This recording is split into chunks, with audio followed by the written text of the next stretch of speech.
Hi, I'm Yombo from CNCnews.com. I'm here with David. How you doing, David? I'm doing amazing. How are you? All right, so we are at an event here. It's summer. How you call it again? We call it Summer Thursdays. Summer Thursdays. Yeah, we what do is it. the We do it every first Thursday of each month during the summertime. Okay. Really, it's just people in the community. We're down in the downtown arts district in downtown Los Angeles. It's members of the community getting together for art, for conversation, for community.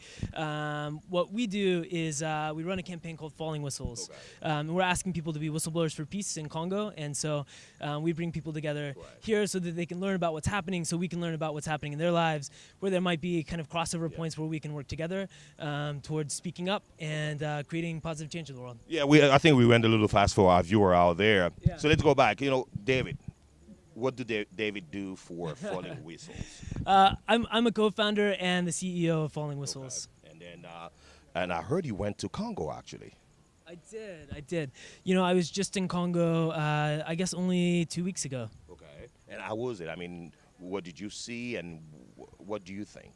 Yeah, I think that the interesting thing to me about my time in Congo, it was mostly over the course of June, was the number of people, and this is much different. The last time I was there was in 2009, and the number of people that I met that were young entrepreneurs in the communities, and people with big ideas to change things in their community, to create jobs, to create stability, to create new ideas and new services in the communities, and it was really it was inspiring to me to see how many people, and even people who had moved away, who had maybe gone to school outside of Congo and gone to work other places, and who were coming back into communities and saying, we want to come back to our homes, to our families, and create something, grow something that matters. Exactly, because I know some people, because that's what the job you guys doing. You want people to be aware. You want to bring awareness to what's going on in Congo. So for people watching right now, how can you describe that experience? What did you see exactly in Congo that you are helping? Why?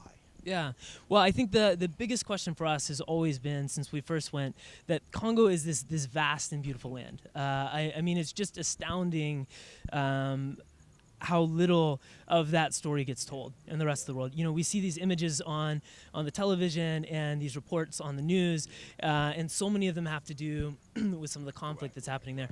But very rarely do we see that Congo is actually one of the most beautiful and naturally richest places on the planet. And so the big question for us has always been, how can one of the wealthiest places on the planet, the most beautiful places on the planet, be filled with some of the poorest communities?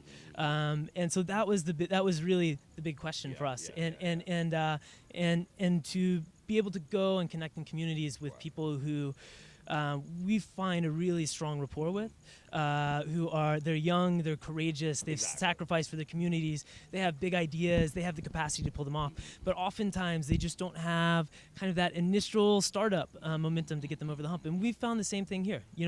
It's difficult to start anything, and kind of the largest amount of force and momentum is really required on the forefront. And so when we've met and partnered with some of these people, they say, what I like about what you do, and this is actually, it was I was really thankful to hear this, because this is what we set out for, is we say it's not about charity. It's about solidarity and standing side by side with young visionaries and with people who have all the tools in the world to create something better. That's fantastic. Let me ask you another question, actually, because we can see the big logo out there. Why the name Falling Whistle? That's very important. Yeah. Well, originally one of my best friends and my co-founder for Falling Whistles was backpacking just across the continent of Africa in 2008. He just finished this big time-consuming job that he had been at for a couple of years, and he just wanted to go and just get out in communities he'd never been in before, see new sights, smell new smells, that whole thing. And he actually ended up in Eastern Congo. At the time, we really didn't know much about it other than where it was on the map. And after a couple of days, what was supposed to be just a week-long kind of exploratory trip, he ended up meeting with these boys in a military camp who had escaped from the war. It was 5 boys, all 11, 12 years old, and they'd been taken and forced to fight.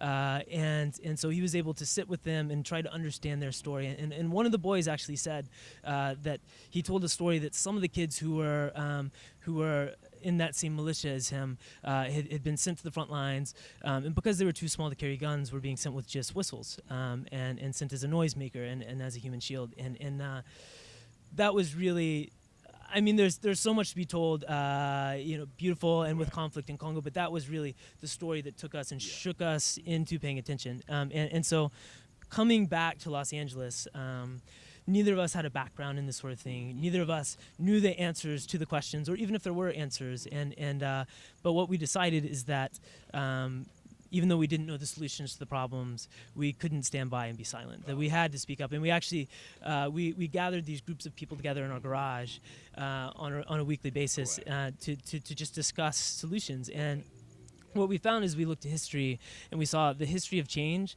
has always accompanied a history of whistleblowing, of people that, long before they knew the answers and before the culture knew the answers, they were willing to be courageous and stand up and speak out. The Nelson Mandelas, the Martin Luther Kings, the Patrice Lumumbas, the William Wilberforces, and just all around the world. And so we said, we don't have the answers, but let's speak up in a way that pulls answers and pulls common solutions together in a way that people can get behind, and that has like the backing and the public will to actually create momentum and change. That's fantastic. And we realized something that everybody, I can show it. Everybody's really wearing actually a whistle. Actually, does it have a meaning?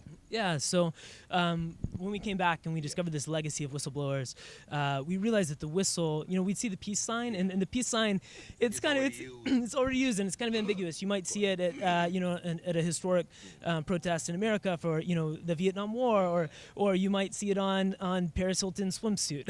And so, what does it mean, and who does it mean it to? I don't know. But the thing about the whistle was that it was very specific. For us, it was a symbol of speaking up and a symbol of protest against the war in Congo. And the reason it was so specific is because, the sound of a whistle is like the sound of an individual in speaking up. And we've always said that the thing about a whistle is that it's beautiful enough to fit within the culture, but the sound is abrasive enough to change it as well. There you go, fantastic. Can people buy the whistle? Can people buy the whistle actually? People can find the whistle on our website, fallingwhistles.com. Also, when we were starting out, we realized that if it was only a couple of us, we started out in our garage out in Venice Beach, and realized with only 2 or 3 of us, there were only so many people that we could educate about what was happening. But if we brought on partners, we could kind of expand that. And so we have right around 200 retail partners around the world. So we're able to put whistles along with educational materials in their stores, and it's amazing because whereas someone might be on a regular basis selling socks, then all of a sudden they have something with substance to talk about and to educate their communities about and to be leaders in their own way. Fantastic. Again, you gave the the website is fallingwhistles.com. Like you heard Dave, he says it's not about charity, but it's mostly about solidarity, and that's fantastic. I'm Yombo from CNC, and we see you later. Bye bye.